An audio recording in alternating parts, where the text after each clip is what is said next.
Well, we're going to take a minute here and look at a beautiful S2000 Honda. This is a 2004, and the owner's going to tell me a little bit about it.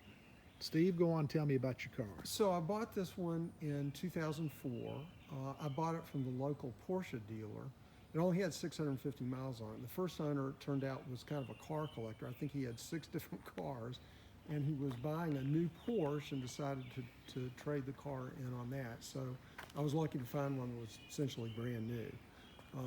I bought it when I was turning 50, so it was kind of the end of my midlife crisis, I guess you'd say. And it's just been a great car. It's a true sports car. I had a 1972 Datsun 240Z when I was in college, and we sold it when my wife and I bought our first house to raise some money for the down payment. And I'd always wanted a sports car after that. So that was kind of my 50th birthday present to myself, I guess. It's been my fun car. You know, I've had another car that I used or several other cars that I've used in my daily car. But this was the one that was really fun to drive up into the mountains because it just hugs the curves so well, and just kind of my fun car. So I almost never drove it in the rain. I tried to avoid that. It's always been garaged, and I've never had any trouble. All I've ever had to do is replace the tires once and the windshield wipers and have the oil changed. It's been a great car. It's really fast.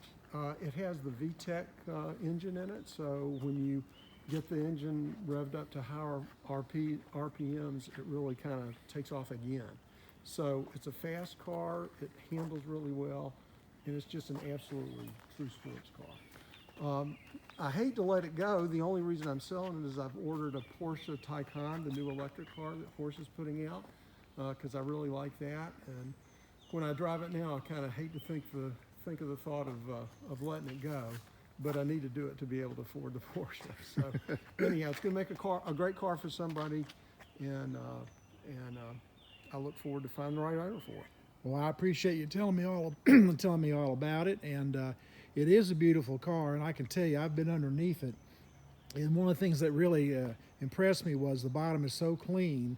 It still has the stickers on there from when they manufactured it on the transmission and some of the parts.